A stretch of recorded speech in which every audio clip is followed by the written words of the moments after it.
colegas, eu me chamo Dudu, professor de literatura. Não estamos mais aqui em sala de aula, naquele calor afetivo que marca a nossa relação. Vim para o estúdio, um frio do ar-condicionado, mas para tentar ajudar vocês nesse momento. A ideia é a gente ganhar tempo, ganhar espaço para que você faça uma boa prova. Vou discutir 5 obras com vocês. São análises concisas, mas com os principais elementos que você precisa para ir bem para a prova.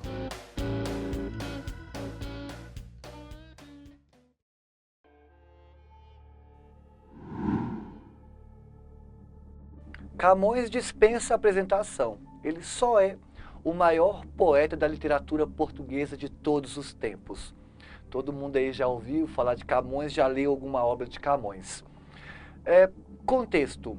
Camões é um poeta do século XVI. Século XVI tinha como estética literária na Europa o classicismo. Então vamos fazer um paralelo com o Brasil. Século XVI, 1500 e pouco.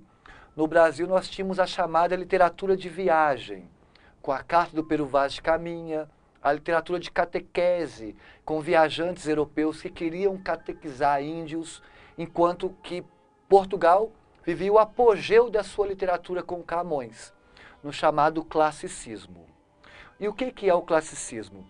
Ele é a estética do Renascimento. Então você tem um movimento cultural chamado Renascimento. Tem esse nome Renascimento, vocês se lembram, porque no século XVI, com aspas, renasce a cultura clássica, renasce a cultura grega. E nesse renascimento aparece a estética do classicismo, ou seja, a linguagem do Renascimento se chama classicismo. E tem esse nome classicismo porque essa linguagem resgatou a linguagem poética da antiguidade clássica. Ou seja, resgatou a literatura grega, a literatura romana antiga. Então, no Renascimento, que é um movimento cultural, tem como linguagem, como estética, o classicismo. E aí é importante lembrar como que era a literatura grega antiga, ou melhor, como que era a literatura na antiguidade clássica. Porque o Camões vai resgatar os valores estéticos, os padrões literários da antiguidade clássica. Primeiro, a antiguidade clássica tinha o gosto pela perfeição formal, formas perfeitas, o emprego do verso decassílabo. E aí, no caso do Camões, pode vir na prova com o nome de medida nova. Por que medida nova? Porque antes do classicismo, tínhamos na Europa a literatura que vocês viram no primeiro ano do colégio de vocês, que é o trovadorismo, com a cantiga de Amigo, cantiga de Maldizer, cantiga de Escárnio. E no trovadorismo tinha como medida a redondilha, que é o verso com 7 ou 5 sílabas poéticas. A redondilha é um verso popularesco, né, com uma dimensão mais popular. Camões não, ele resgata o clássico e presentifica uma literatura pretérita. Por isso que é importante saber como que era a literatura na antiguidade clássica para entender Camões, já que ele bebe na fonte da literatura grega antiga. Então vamos pegar algumas características da antiguidade clássica, da literatura clássica, que estão presentes na obra do Camões. Primeiro, a antiguidade clássica buscava a perfeição formal, ou seja, os versos esteticamente perfeitos. Por isso que Camões vai gostar de sonetos. Soneto é um poema tido como esteticamente perfeito. A métrica, o emprego do decassílabo, né? Ou seja, a medida nova, substituindo a redondilha.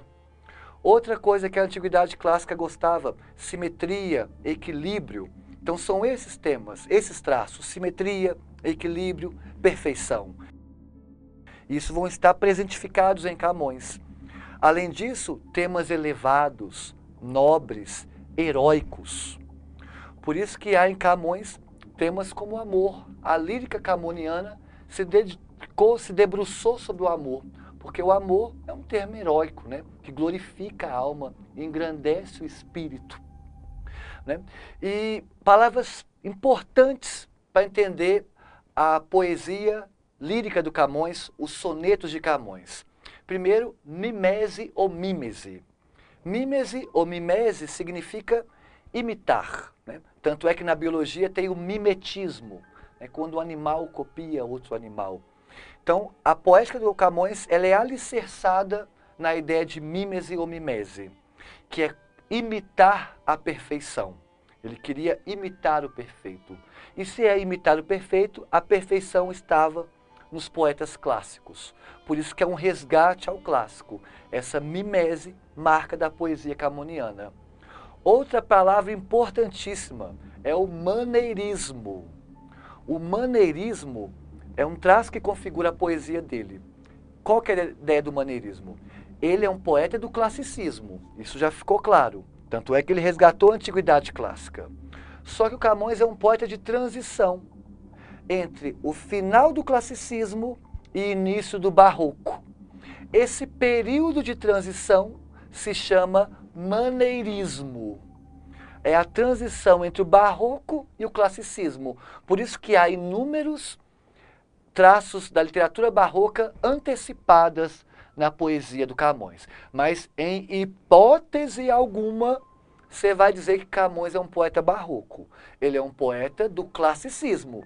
Mas como ele está na transição, em alguns momentos você vai ver na obra dele uma linguagem, uma estética, uma dicção maneirista, que é essa transição, em que há elementos da antiguidade clássica, do classicismo, e elementos do barroco que estão por vir. E aí esse maneirismo se justifica pela realidade sociopolítica onde Camões estava. Ele tinha esse gosto de buscar um ideal de equilíbrio, porque esse ideal de equilíbrio é um traço da literatura clássica, mas ele vive numa realidade desequilibrada. Como que eu vou fazer um poema equilibrado se a nossa sociedade é desequilibrada? Então, esse contraste entre ideal de equilíbrio versus realidade desequilibrada formam ou formatam o maneirismo do Camões. Outra palavra importante na obra do Camões, além de mimese ou mimese, além de maneirismo, é o neoplatonismo. Camões resgata o conceito de Platão. Lembra do amor platônico? A visão platônica sobre o mundo. Nisso é importante você pausar esse vídeo, resgatar as aulas de filosofia e lembrar um pouco sobre o pensamento de Platão, sobre o que é o amor platônico, sobre o que é o ideal de perfeição para Platão. Porque esses elementos vão aparecer em Camões. Vocês se lembram, resumindo aqui de forma rasteira, mas depois você vai resgatar na filosofia, que para Camões a perfeição se encontrava no mundo das ideias e não na sua concretude diária. Se a perfeição está no mundo das ideias, você vai ver em vários momentos Camões idealizando uma realidade, trabalhando com amor ideal, com amor platônico. E aí é importante lembrar também que nessa época, século XVI, o cristianismo já estava consolidado na Europa. E o cristianismo consolidado, ele resgata traços da filosofia pagã. E esses traços da filosofia pagã, como a ideia de Platão, são adaptados ao cristianismo. Então, por exemplo, essa concepção de beleza, perfeição, que está no campo, ou que estão no campo da ideia, vão ser associadas com a ideia de paraíso, a ideia bíblica, a ideia de paraíso que é na Bíblia cristã. Vamos agora pegar então 3 sonetos do Camões para ilustrar esse maneirismo que há na obra dele, esse neoplatonismo e essa ideia de mimese ou mimese, que é copiar, imitar os recursos formais da literatura clássica. Transforma-se o amor na coisa amada, por virtude do muito imaginar. Não tenho, logo, mais que desejar, pois em mim tenho a parte desejada. Então, primeiro, lembrando do neoplatonismo que há no Camões. O mundo perfeito, ou a perfeição, está no campo das ideias, da imaginação. Isso você vê na primeira estrofe. A coisa amada, ela está por ele imaginar essa coisa amada. Ou seja, a pessoa que ele ama povoa o seu mundo da imaginação. E por a coisa amada povoar o mundo da imaginação, esse sujeito lírico não tem mais o que desejar, pois ele tem já nele a parte desejada, que é a perfeição. A perfeição já está na imaginação, não há mais o que desejar. Olha o neoplatonismo. E a segunda estrofe endossa isso. Se nela está minha alma transformada, que mais deseja o corpo de alcançar? Em si somente pode descansar, pois consigo tal alma está ligada. Olha os dois primeiros versos. Se nela está minha alma transformada, que mais deseja o corpo de alcançar? Quer dizer, o que o corpo mais tem que buscar, se eu já tenho tudo o que eu quero, que é essa pessoa na minha imaginação, na minha ideia. Ou seja, a perfeição já está comigo, né? A perfeição povoa o meu mundo das ideias. E aí o soneto termina. Mas esta linda e pura semideia, que, como um acidente em seu sujeito, assim como a alma minha se conforma, está no pensamento como ideia, e o vivo e puro amor de que sou feito, como a matéria simples busca a forma.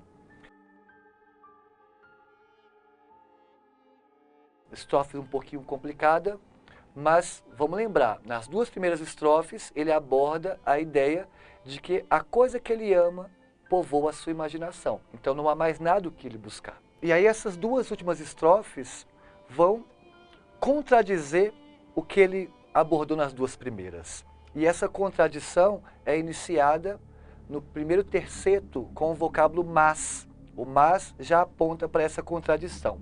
Por quê?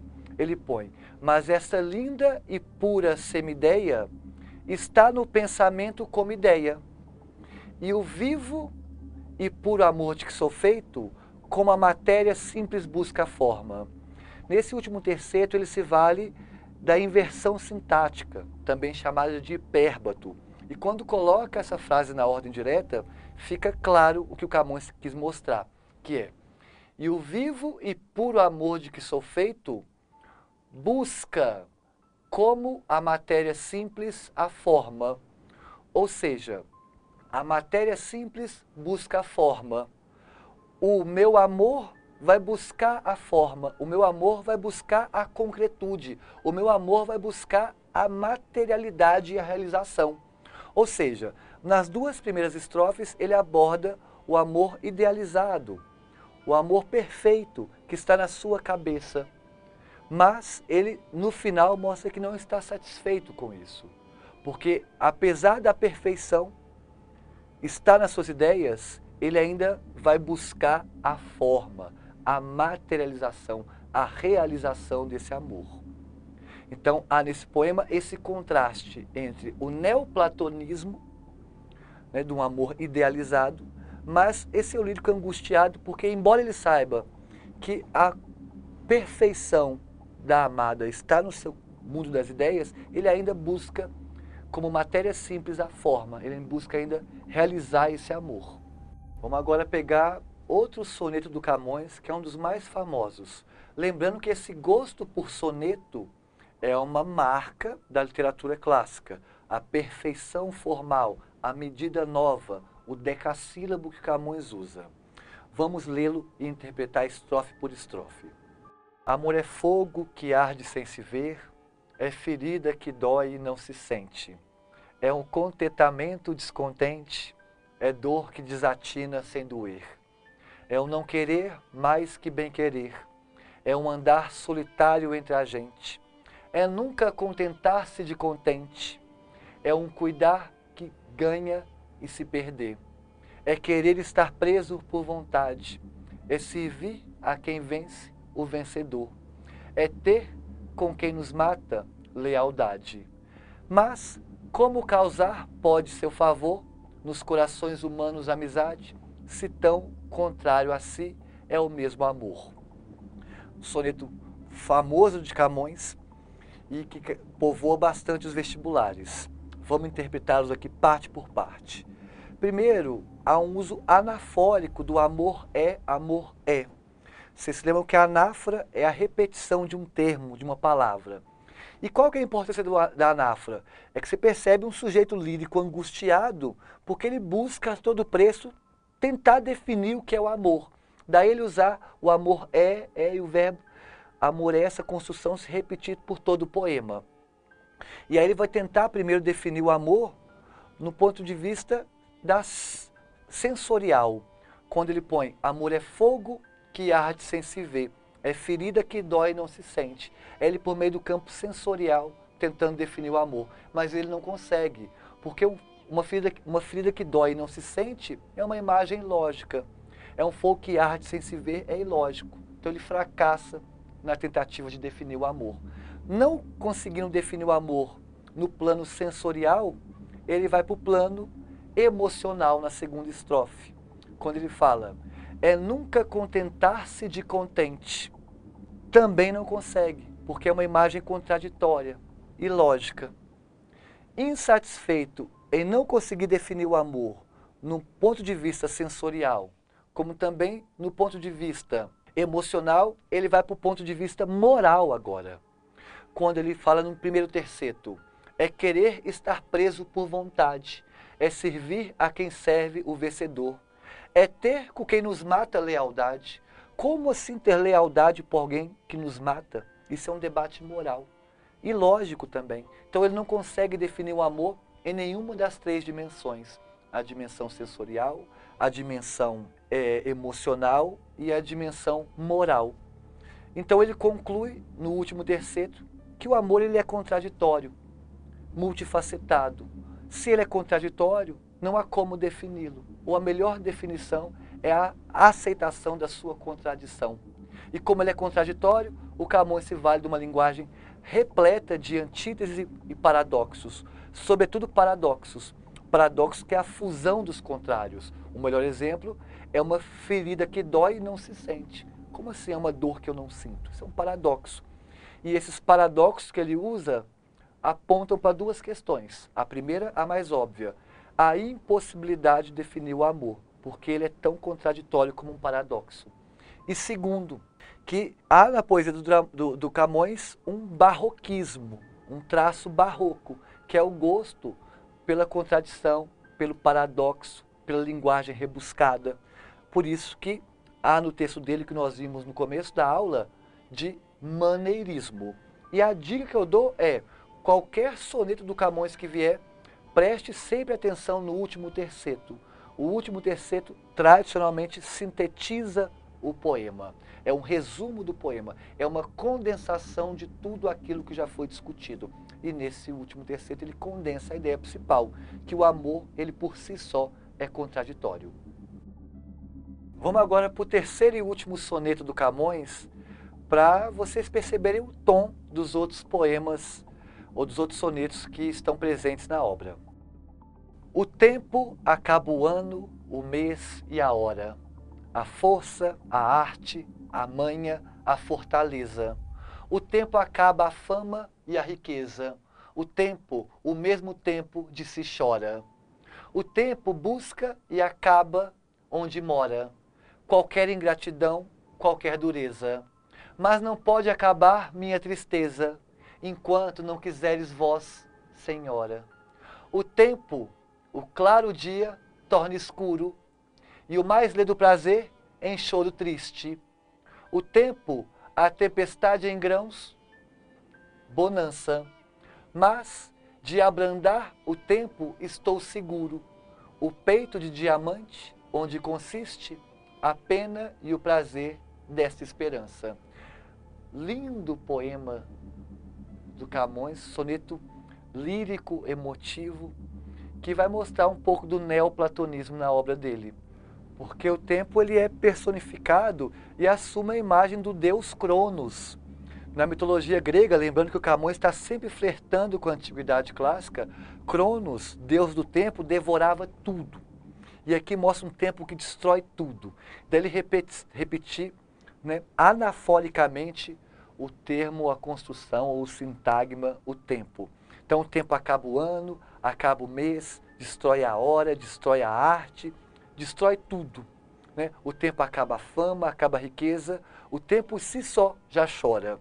É um poder devastador do tempo, como Cronos na mitologia grega destruía tudo que aparecia pela frente. Destruía e comia os próprios filhos, inclusive.